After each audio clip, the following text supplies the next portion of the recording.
So, let's have a sound check. Can you hear me there in the back row there, guys? Can you hear me in the back row? Great. Okay.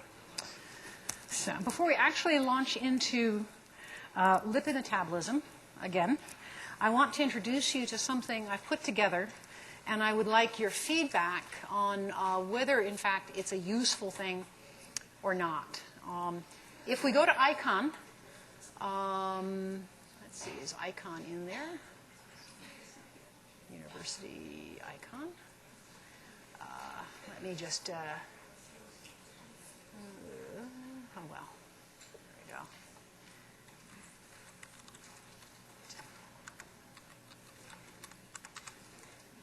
So, as you know, on ICON, there's a list of links.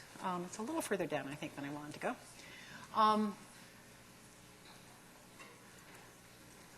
Let's go back to, what happened to the lights? There we go, let's try that. So the links is in here, and some of you, of course, have been using this already for your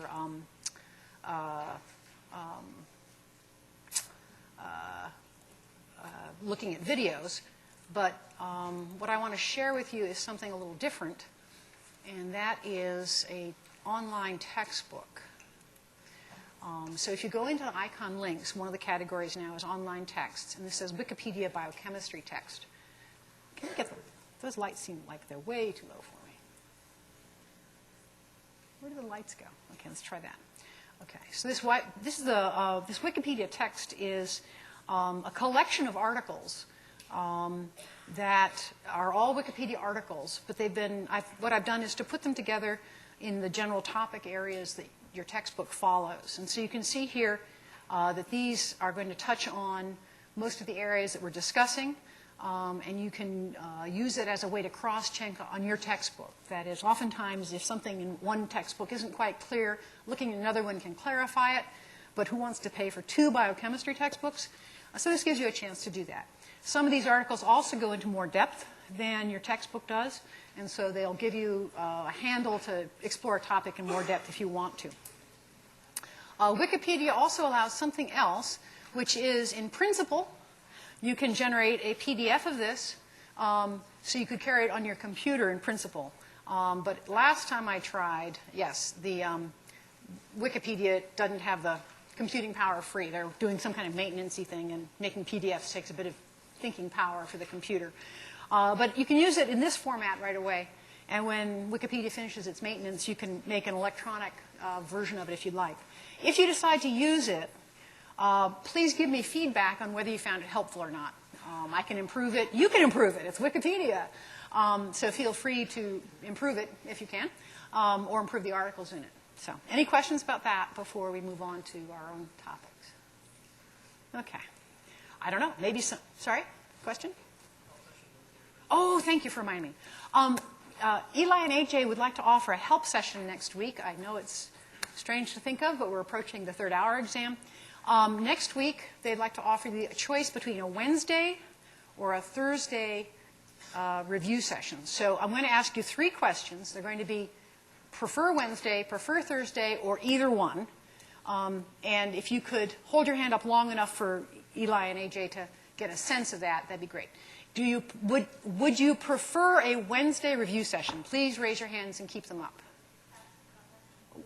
Would be 6 again? 6 o'clock again. Hold them pretty high. Let's see. Okay, that would be a Wednesday. Would you prefer a Thursday? Would you be equally happy with both? I think that means that you guys can pick which one you want, is what I see from that. Okay?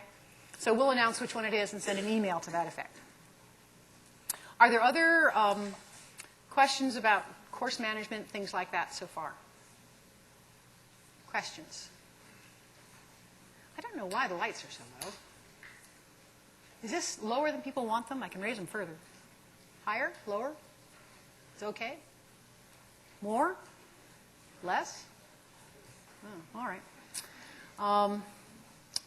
Maybe we need to have that little clicker thing just so we can find out what we're thinking of each other. Okay.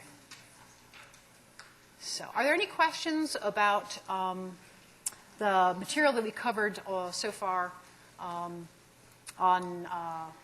fatty acid synthesis and fatty acid oxidation. Beta oxidation on the second carbon, fatty acid synthesis piece by piece. Any questions about those? All right, I think we were here and getting ready to talk about a subject that is of practical importance and perhaps of widespread health importance. So we talked about fatty acid synthesis and fatty acid breakdown. We talked about how fatty acid synthesis actually occurs on a single enzyme in us. In bacteria, the enzymology is a little different, and it turns out that the enzyme that is responsible for fatty acid synthesis, specifically the enoyl acyl carrier protein reductase, is a target that is different enough in bacteria than in us that things can target it without hurting us. And so this compound, triclosan, is a relatively small, fairly simple molecule that is an inhibitor of this enzyme. And as a consequence, since all organisms need fatty acids, it's a very broad spectrum antibiotic or antiseptic. Some things target just the wall, and in that case, only those organisms are affected. But because all organisms need fatty acids, this is quite broad spectrum.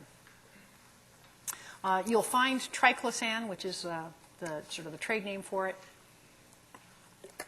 Triclosan turning up in all kinds of things. If you have a deodorant soap, for instance, it probably has triclosan in it.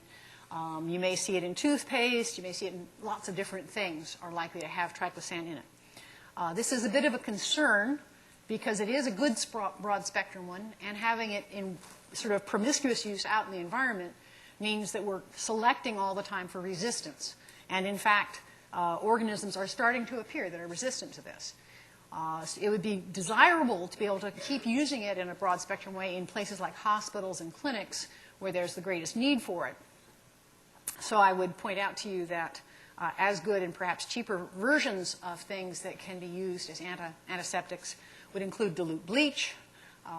Just cut bleach with a bit of water. It'll do at least as good a job as the triclosan. Sunlight disinfects things very nicely. The UV is very powerful and simple. And even canola oil. So if you want to disinfect a cutting board, to rub it down with some canola oil, will probably keep it as clean as the triclosan will. So we've focused so far on sort of a major part of the metabolic aspects of lipids, which is fatty acids, which are excellent ways of storing energy and a major component by bulk of membranes. But there's another group of molecules that are considered lipids, though their structures are rather different, that are also important, not necessarily all the time, but when they're important, they're very important. And those are ketone bodies. This is a generic name for 2 or 3 molecules that you'll see why they get called that. And the importance of ketone bodies is that when we're fasting, when we're not taking food in by mouth, and we're living off of what we've got in us already, it's a metabolic solution that allows the body to make a water-soluble supplement to glucose. Fatty acids are not water-soluble. You can't have very much fatty acid out in the bloodstream at once, or you start to deterge yourself. Ketone bodies, by contrast, don't have a detergent effect. Being able to make ketone bodies out of fatty acids spares amino acids. Now, you remember when we were doing gluconeogenesis that you had to have carbon backbones to make glucose out of. And you may remember that I said fatty acids don't provide those carbon backbones because when you burn a fatty acid, it comes in as acetyl-CoA and 2 carbons come out. We even went through the metabolism of how it is that plants can make sugar out of fatty acids, though we can't. So when you're making sugar through gluconeogenesis, fatty acids provide the energy for that, but it's amino acids that provide the carbon backbone. And so if you're dependent solely on gluconeogenesis, you have to burn up your own protein to do that. Ketone bodies allow a way for our bodies to take fatty acids and use it as an alternate fuel without having to use up protein. So it's a very important aspect of metabolism. So what's going to go It starts with 2 molecules of acetyl-CoA, so you could get those, for instance, from beta oxidation. And thiolase allows you to smoosh them together, so now you have a 4-carbon chain. This is simply acetoacetyl-CoA.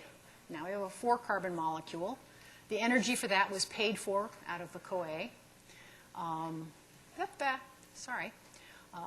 Didn't do what I wanted it to do. It did what I told it to do. And then a very important molecule, HMG-CoA synthase, is going to take a 3rd molecule of acetyl-CoA and add it on, in effect, the side of the acetyl-CoA. And now you have a 6-carbon molecule, and it's 3-hydroxy, 3-methyl, glutaryl-CoA. So it's a 5-carbon molecule that kind of sort of looks like glutarate. And it's a 3-methyl, 3-hydroxy, 3-methyl glutaryl-CoA. You can see why we often call it HMG-CoA. It's just a lot easier to say. But this is a 6-carbon intermediate, still has a handle there of the CoA molecule to manage it the rest of the way. Okay. So HMG-CoA can then be used as the source for making a molecule of acetoacetate.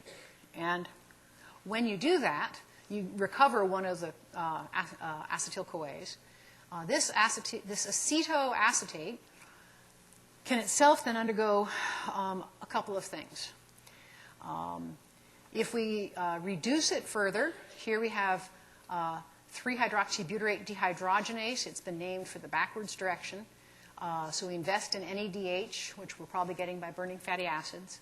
And now we have 3-hydroxybutyrate. This obviously looks like a water-soluble compound, doesn't it? It's got enough oxygen hanging off of it to make it water-soluble. Some of this acetoacetate can lose a carbon dioxide just non-enzymatically, just because it's a bit unstable.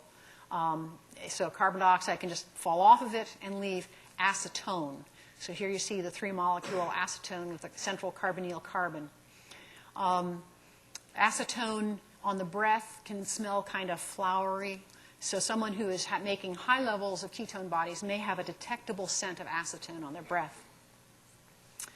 Ketone body production happens in the liver. So the liver uses fatty acids through beta oxidation to provide the acetyl-CoA and to provide the energy. And then it synthesizes the ketone bodies that are then simply released into the bloodstream. And because they're water-soluble, they'll go wherever they're needed.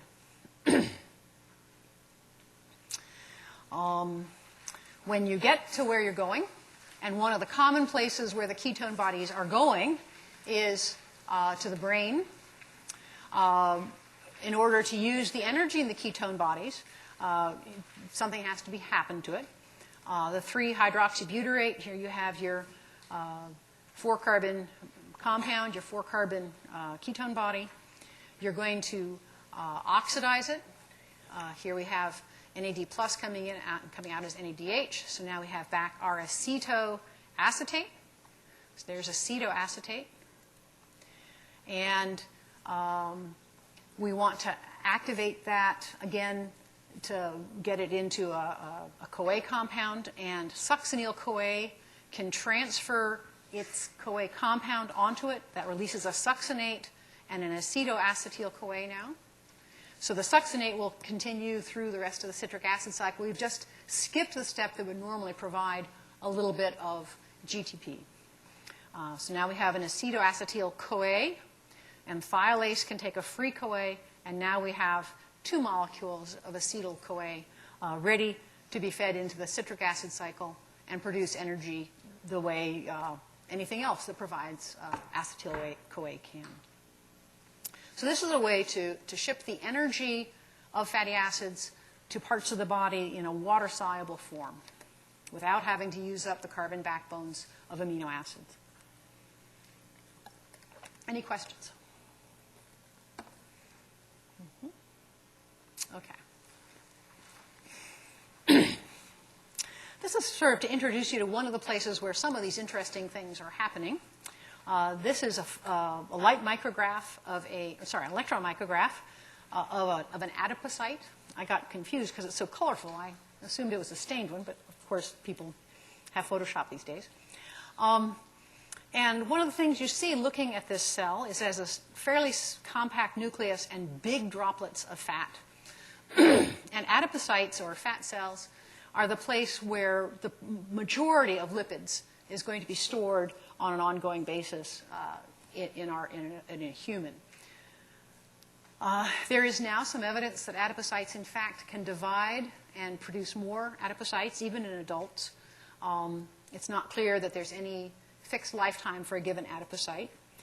If a person is undergoing an extended period of calorie deficit, the size of these fat deposits within the cell will tend to shrink, but the cell will still be there. It's still with you. In order to be able to synthesize lipids, say from sugars or from excess protein, the adipocyte has a lot of the enzymes for pentose phosphate pathway. You remember the pentose phosphate pathway produced reducing power from glucose. But in addition to the pentose phosphate pathway, it has elongases and desaturases that allow it to tweak and to fine-tune both the fatty acids it itself makes and any fatty acids that it takes in from the circulation. Adipocytes are specialized for storing fat. And an adipocyte can end up with 80 or 90% of its volume as fat. However, many cells can store fat. They just don't store it in the same proportion. So liver cells, for instance, can store fat. And in someone who has a very high fraction of their calorie content as alcohol, there may be quite a lot of fat in their liver. Muscle cells can store modest amounts of fat and can draw on it for extended, sustained aerobic exercise. You notice I say here, notice differences from book. So I'm going to give you my version of fats, diet, and heart disease. You can look at the book's version of fats, diets, and heart disease. And I'm going to put online some of the articles that I'll be talking about in connection with this. I mentioned that atherosclerosis is one of the major killers in America today. So heart disease is definitely a major medical and public health problem. The notion has been afoot that this is in some sense tied to our current lifestyle and perhaps tied to our current diet. After a lot of public health studies and extended nutritional studies, a number of findings seem to be emerging with a considerable level of confidence. Saturated fats, fats that have no double bonds, tend to raise low-density lipoproteins. They tend to raise the form of cholesterol in the blood that tends to correlate with bad stuff happening to you, like atherosclerosis. Unsaturated fats, ones that have at least one double bond, tend to lower low-density lipoproteins. This is reflected, for example, in something called the Mediterranean diet. When you look at around the rim of the Mediterranean in Spain and Greece and along the north shore of Africa, these are cultures that use a lot of olive oil.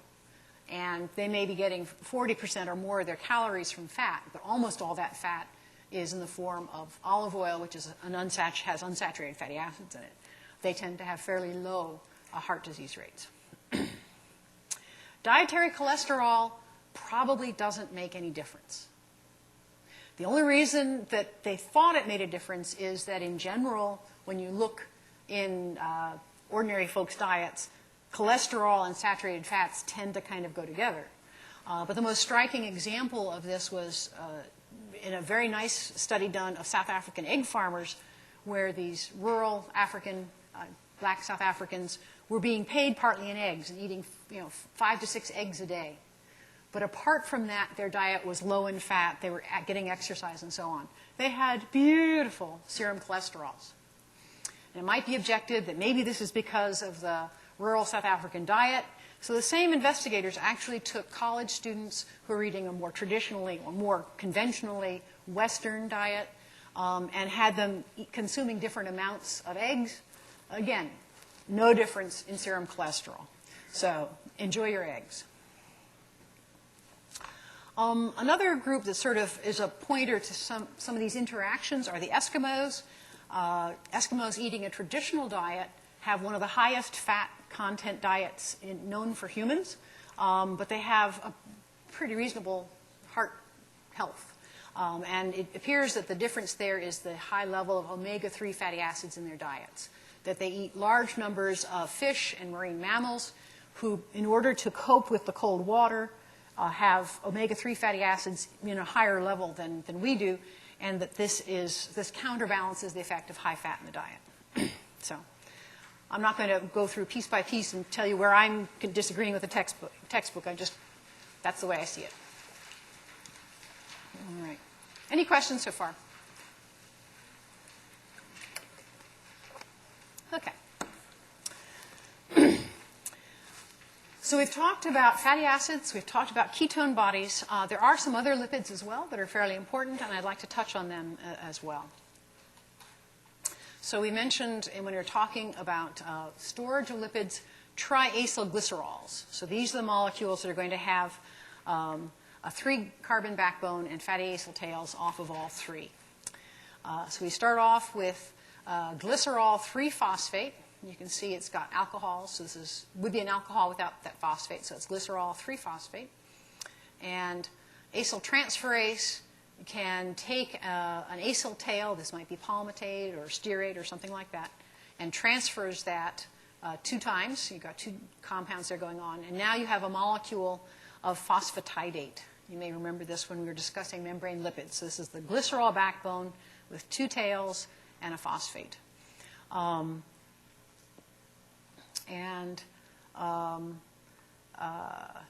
You might wonder where we got that glycerol phosphate from. Dihydroxyacetone phosphate can have that central carbon reduced at the expense of NADH. That's the glycerol 3-phosphate that we have up there. So here's the phosphatidate with 2 acyl tails. And we throw off the phosphate, and with another round of acyltransferase, we now have triacylglycerol. Sorry, let me go back up one more. Yeah, okay. So some of the other lipids that are of interest are the membrane lipids that make for both the lipid bilayer and that allow for differentiating between inside and outside, and for the curvature of membranes. So these are also going to be of some importance. So we're going to look at phosphatidyl ethanolamine and phosphatidylcholine.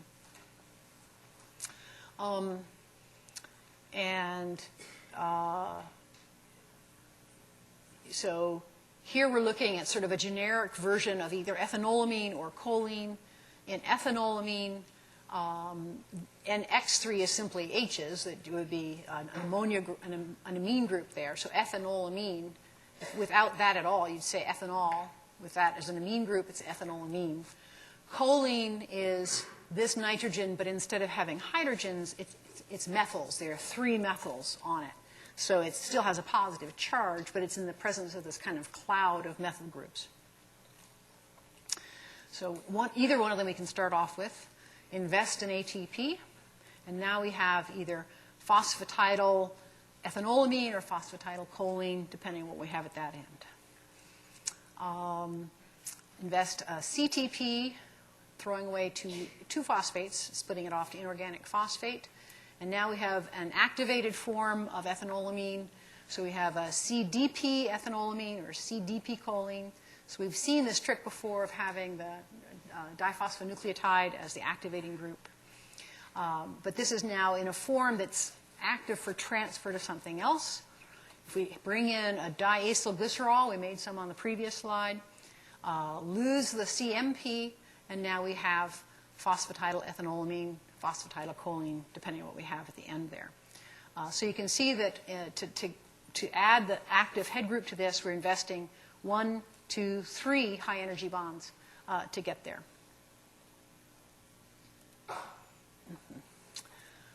Here's a phosphatidyl ethanolamine that we just made. If we want to make a phosphatidyl serine, it's actually quite simple. If you look at the structure of serine and ethanolamine, they look rather similar, And in fact, all we need to do is to exchange one for the other, and now we have a phosphatidyl serine molecule. It's free, unlike some other things. Here's another. Suppose you want to make a phosphatidyl inositol. You may have heard of phosphatidyl inositol. It gets used as a surfactant in foods sometimes, and it's fairly abundant in egg yolk, if I remember correctly. So here we have a phosphatidate molecule again, the glycerol backbone, the two acyl tails, and a simple phosphate up there. We're going to use CTP again to activate it. So now we have a CDP diacylglycerol. All right? It's just simply a diacylglycerol here. But this activation up in here means that this area is available for adding something in place of the CDP.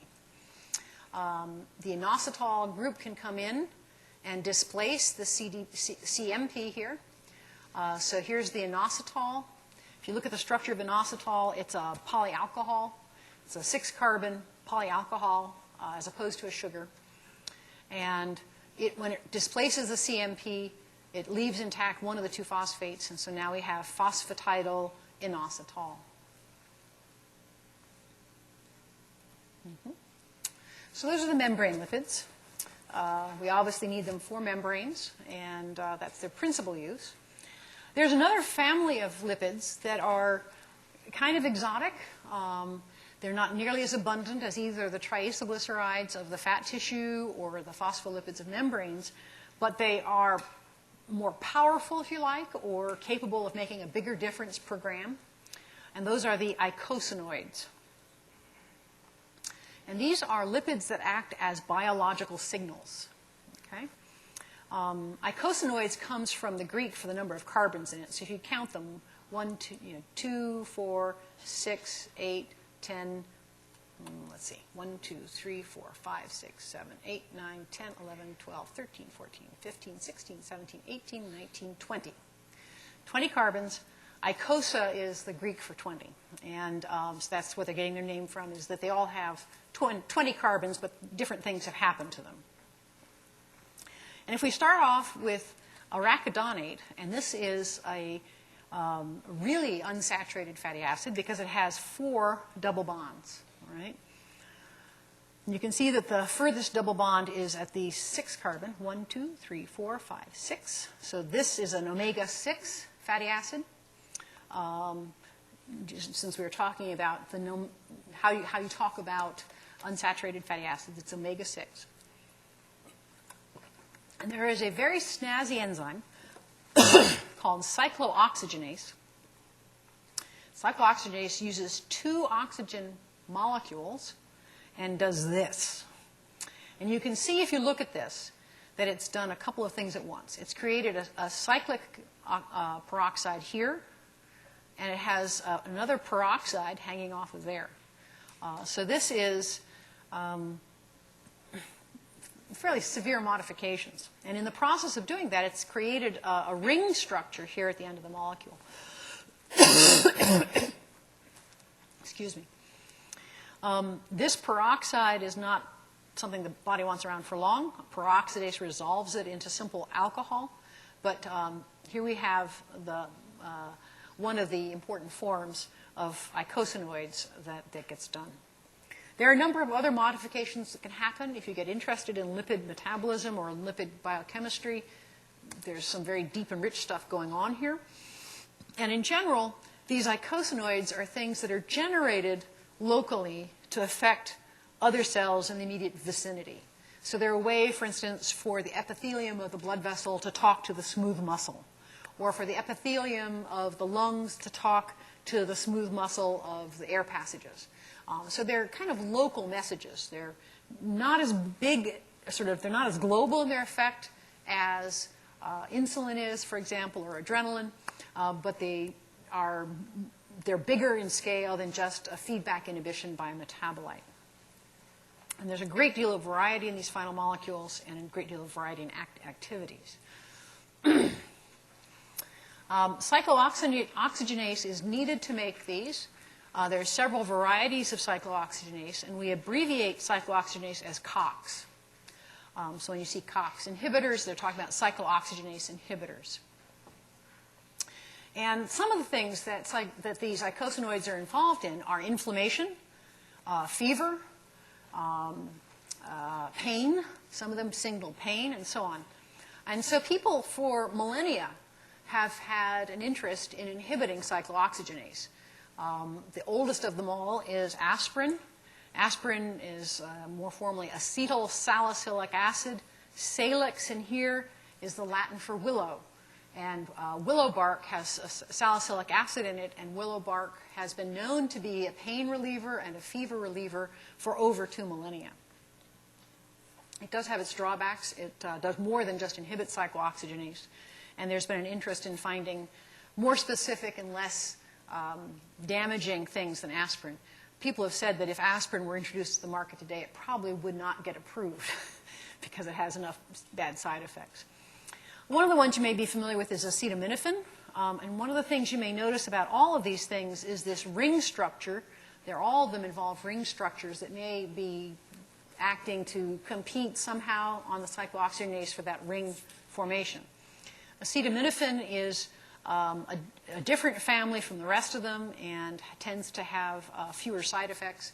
The one thing about acetaminophen is excesses of it can damage the liver very seriously. So someone who tries to overdose on acetaminophen will not die of the acetaminophen, but they may damage their liver badly enough that their liver never survives. So it's not a good thing for that reason. Ibuprofen is more recent than acetaminophen. You've probably all had it as Advil, for instance, is one of its branded names.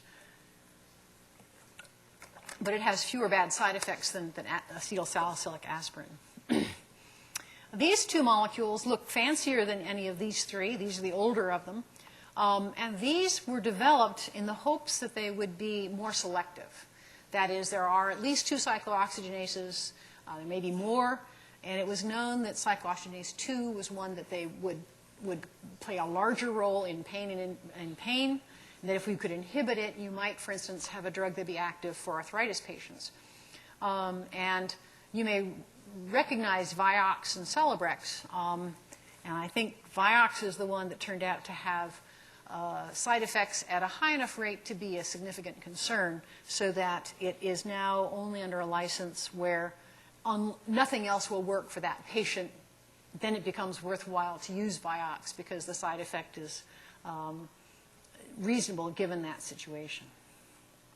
But you can see how these all have kind of a family resemblance, and it's an example, for instance, of the idea that competitive inhibitors need to recognize the active site of the enzyme in order to be inhibitors.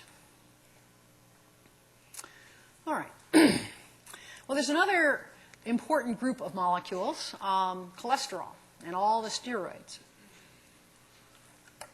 And one of the reasons it doesn't matter how many eggs you make is because you eat is because you make your own cholesterol anyway. Quite well, actually. And let's see how we do that. Cholesterol is, of course, quite a big molecule. It's got all those rings and stuff. And so we're going to have, obviously, some construction to do. And we'll see that some of the key steps along the way. I don't expect you to reproduce the whole thing. But we're going to start off doing some things that look very similar to what we did for ketone synthesis. All right? They're going to look very similar. They're different in where they happen. Cholesterol synthesis happens in the cytoplasm, whereas ketone synthesis happened in the mitochondrial matrix. But we're going to start off the same way. So 2 molecules of acetyl-CoA, so 2 carbons and 2 carbons. Thiolase, we throw away the energy of the CoA. Now we have acetoacetyl-CoA. We've got our 4-carbon backbone. And we invest another acetyl-CoA using HMG-CoA synthase. So this is the molecule that synthesizes HMG, hydroxymethyl-glutaryl-CoA. So we've invested 3 molecules of acetyl-CoA. So this all looks pretty similar so far, doesn't it? Different place, similar general chemistry. Now, the place where it starts to make a big difference is what we do with the HMG.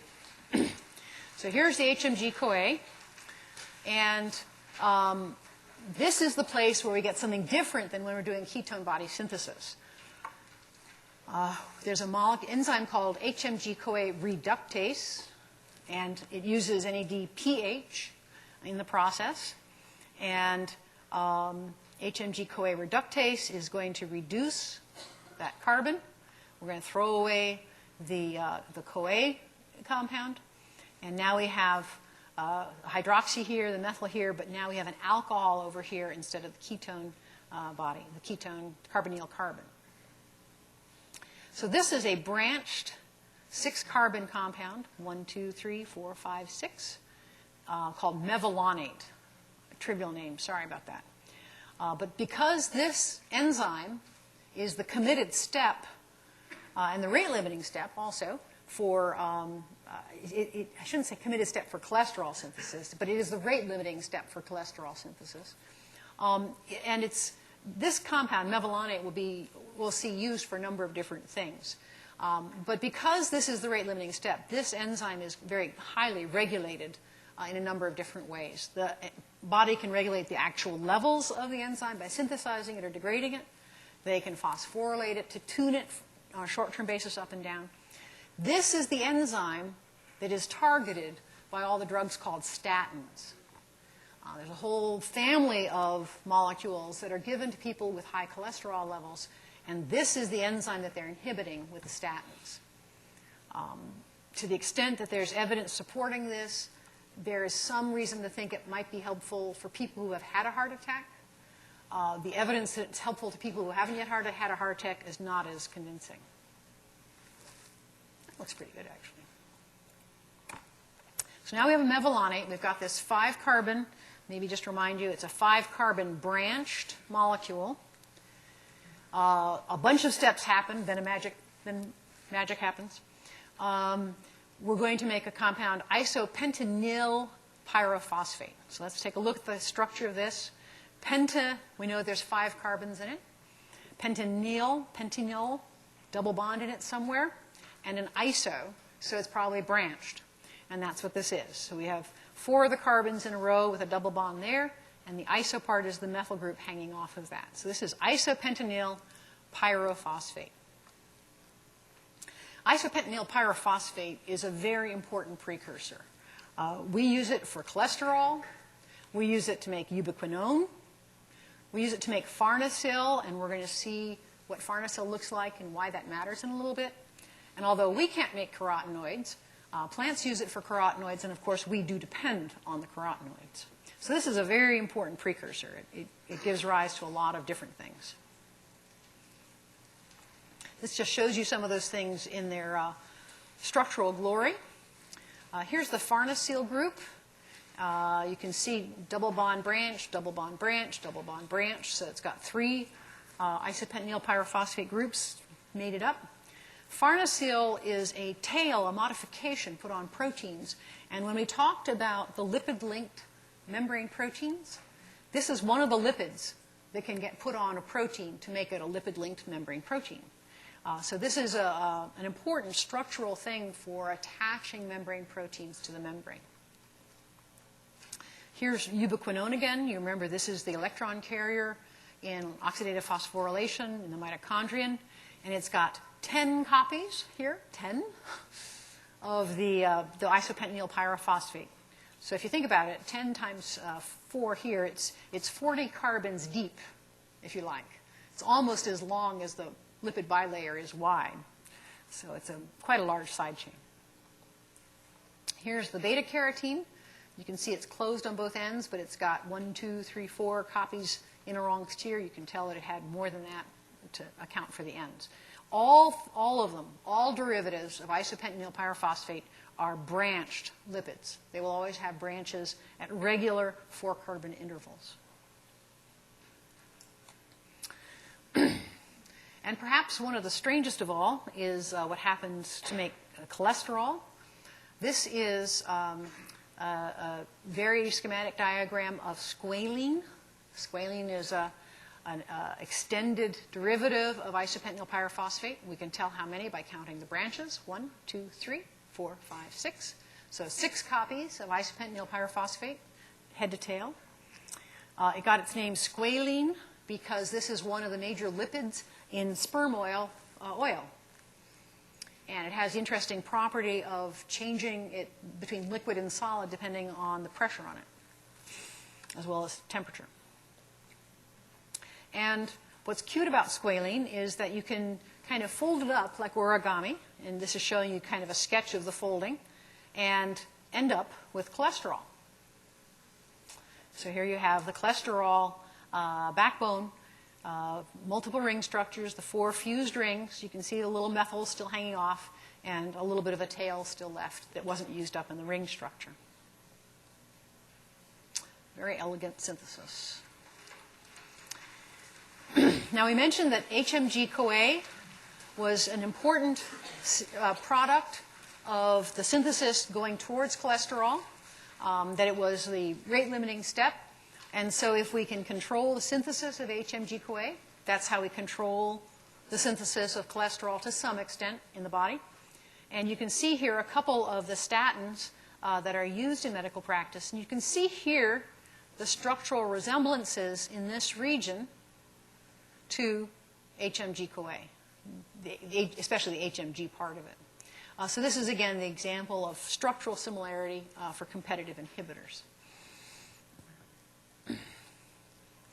So what is our body going to do with all of that cholesterol?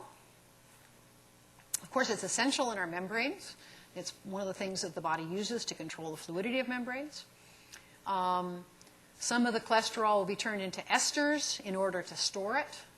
So if we have cholesterol that we're going to park for a while, we can add an acyl tail to it. Here's an acyl-CoA, and the energy there is sufficient to transfer it to that alcohol group. So this is now a cholesterol ester with the fatty acyl tail here in addition to the branch tail there.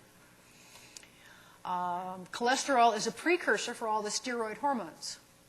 There are steroid hormones obviously involved in sexual identity, like estrogen and testosterone and progesterone. There are also steroids that are involved with mineral balance, sugar balance, like the mineralocorticoids and the glucocorticoids. Those may sound familiar. Those are steroids that are used to regulate many aspects of metabolism. It's also a precursor for bile salts. So this is one of the bile salts. And you can see the kind of core here of cholesterol, but it has been oxidized at one end, so it now has a carboxylic acid there. This is a good detergent, as you can imagine. So this part is good at the lipidy bits. This part is going to be hydrophilic. And the bile salts are in the digestive fluids that are squirted into our stomachs and mixed with the food to help digest the food we've gotten and make it available to the body. So I referred a couple of times to LDL and HDL, and they act as significant modulators of the cholesterol content of cells. They were first discovered by individuals who turned out to not be able to dock the HDL part, and so we had a chance to see what an excess of they were lacking the LDL receptors. They were never able to clear them out of the blood. So we mentioned that LDLs are one of the ways that fat and cholesterol from food can be delivered to cells. So this low-density lipoprotein structure is in the bloodstream. There's a particular receptor on cells that can bind to the protein components of the LDL and then internalize it and release into the cytoplasm the cholesterol and the lipids that were in that LDL. To go in the other direction, a separate set of machinery is used. The high-density lipoprotein, HDL, it's higher density because it has more protein than lipid, and protein is denser than lipid. So the HDL is able to come in, and it docks near a component of the membrane that can transport or flip out lipids and cholesterol as the cell finds useful to get rid of it. They're loaded into the LDL, into the HDL, and then are free to go elsewhere in the body. So this is the grand overview of lipid metabolism. Gives you a chance to see all the pathways we've talked about so far in one overall view. Let's see, where should we start from? Okay. We might as well start at the top. So if you have triacylglycerols, diacylglycerol or phosphatidyate by taking off one of the tails or adding a phosphate, we can make glycerophospholipids spending some CTP. We can continue to break that down to fatty acids. Those fatty acids in bulk would be going into beta oxidation if we're going to be burning them and producing QH2 and NADH in the process. Each 2-carbon piece does that and produces an acetyl-CoA, which can go into the citric acid cycle. We could also have used that fatty acid to make eicosanoids. Here we have acetyl-CoA. I mentioned the citric acid cycle here, producing ATP. Or the acetyl-CoA can be used in ketogenesis. Ketogenesis goes through the HMG-CoA and then to ketone bodies. Ketone bodies are especially used by the brain deeper into fasting. We're going to see more about that in a little bit. And then after arriving in the brain, they get put back into acetyl-CoA and then burnt through the citric acid cycle. Let's say we want to make fatty acids. Let's say we've had a lot of protein, a lot of sugar, more than we need at the moment. We're making more acetyl-CoA than we can burn at the moment. Then we can synthesize fatty acids. To do that, we're going to invest a little ATP to prime it to make a malonyl-CoA. And then the acyl carrier protein is going to have the 3-keto acyl. We have to reduce it a bunch because the keto is an oxidized carbon. NADPH investment to reduce it. And then that acyl carrier protein, when it's elongated to the 16 carbons, can be released as a fatty acid. That NADPH, of course, was probably coming from the pentose phosphate pathway, but that's okay. If we have enough extra acetyl-CoA to make fat, we probably have enough extra sugar to make NADPH. Acetyl-CoA is also the building block to go to HMG-CoA, not just for ketone bodies, but in the pathway going towards cholesterol, mevalonate, isoprenoids, finally to cholesterol. So HMG-CoA reductase is not the committed step for cholesterol, but it is the rate-limiting step. So, any questions about the large, fuzzy universe of lipids? I'll see you Friday then. Nitrogen.